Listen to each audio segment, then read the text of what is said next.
소유리 문답 13번째 시간입니다. 질문: 우리의 처음 시조가 창조 때 타고난 신분을 계속 유지했습니까?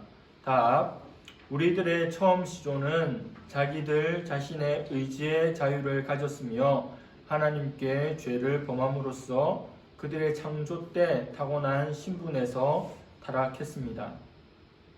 자, 문답을 한 번 더 하겠습니다. 제가 문을 하면 여러분들이 답을 합니다. 질문합니다.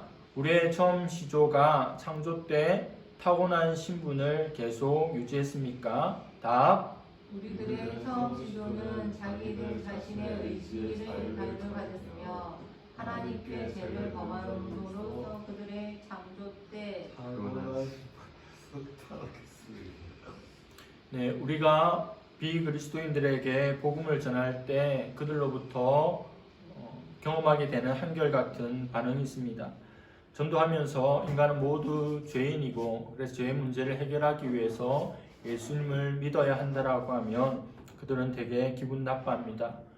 자신은 죄를 지은 적도 없고 감옥에 간 적도 없는데 왜 죄인이냐고, 도대체 내가 무슨 죄를 지었느냐라고 반응하며 기분 나빠합니다.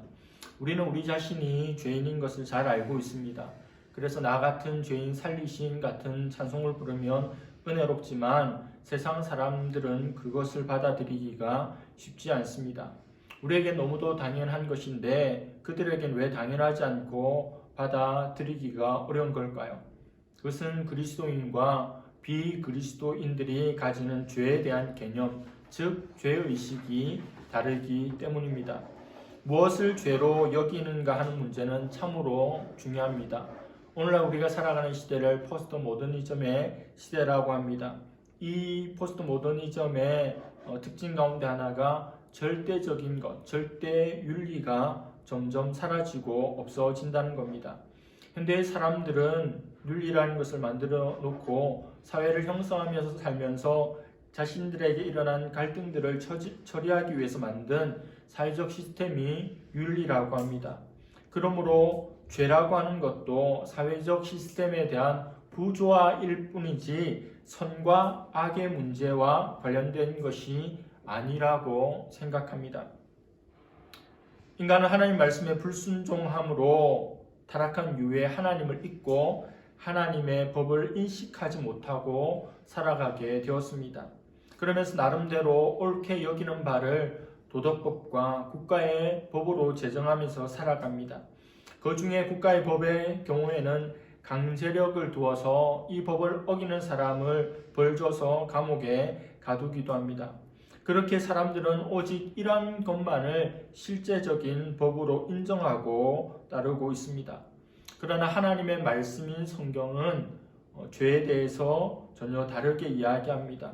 하나님의 법에 대한 범법 행위가 죄라는 겁니다. 형법과는 많이 다른 것이죠. 이것은 우리가 행동으로 다른 누군가에게 해를 끼치지 않는다 할지라도 그 행동이, 그 언행이 하나님의 법에서 떠나 있으면, 저촉된다면 죄가 되는 것이고 그것에 대한 책임을 져야 한다는 것입니다. 하나님의 율법은 이성적인 피조물인 인간에게 주신 하나님의 법칙입니다. 하나님은 에덴 동산을 아담에게 주셨고 생육하고 번성하라는 명령을 해주셨습니다. 그리고 모든 동산의 과실을 먹어도 되되 선악을 알게 하는 나무의 열매는 먹지 말라고 명령해 주셨습니다. 에덴 동산의 아담과 하와로부터 모든 인류들은, 모든 인간들은 오직 하나님의 법대로, 하나님의 말씀대로 살아가야 했던 존재입니다.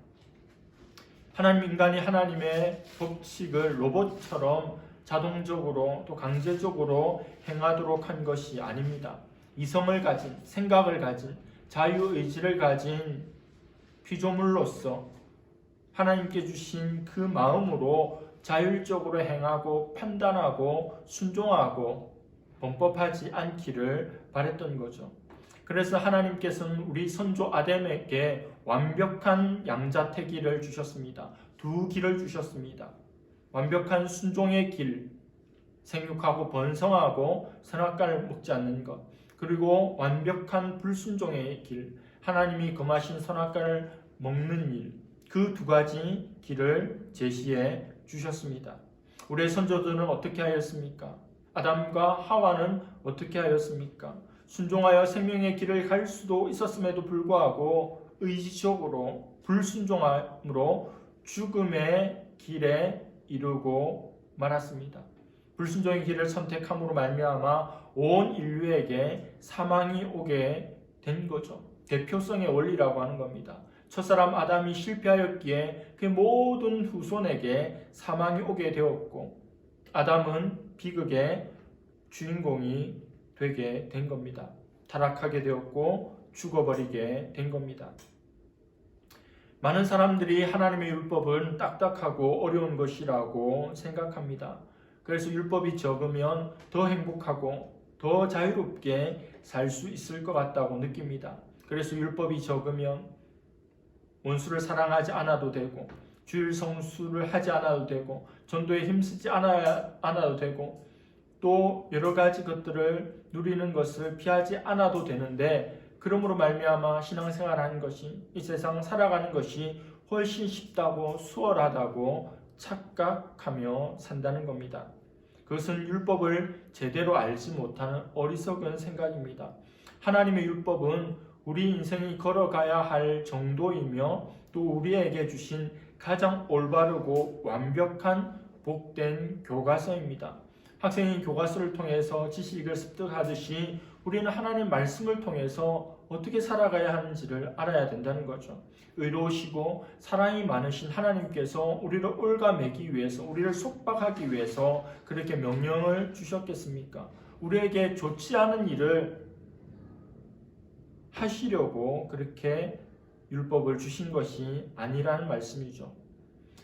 하나님의 말씀인 율법은 하나님의 마음이 가득 담겨 있는 책입니다. 하나님의 마음은 사랑의 마음이죠. 겉으로 보기에는 엄격하고 딱딱한 것 같습니다. 그러나 조금만 더 들어가 보면 그 속에는 하나님의 사랑으로 충만합니다. 하나님은 하나님을 사랑하는 자들에게 편지를 보내시는데 그 연애 편지가 바로 이 신구약 성경입니다.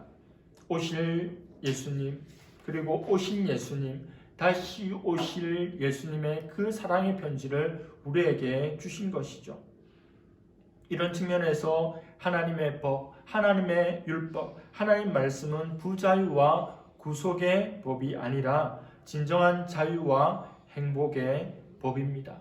그 하나님의 말씀에서, 그 하나님의 율법에서 진정한 평안과 만족과 기쁨을 누리는 우리 모두가 될 수 있기를 바랍니다. 기도하겠습니다. 하나님 아버지, 온 세상의 대리 통치자로 지음받은 아담과 하와가 하나님께서 금하신 선악과를 먹음으로 타락하게 되었고 그 높고 그 영화로운 지위가 박탈되는 것을 살펴보았습니다. 하나님께서 우리 인생들을 이 세상 가운데 보내시고 하나님 나라를 이루어 가기를 원하시는데 언제나 하나님의 말씀에 또 하나님의 뜻에 하나님 율법의 귀를 기울이고 그것은 온전히 순종함으로 의지적으로 기쁨으로 행할 수 있는 우리 모두가 되게 하여 주시옵소서. 감사드리며 예수님의 이름으로 기도드립니다. 아멘.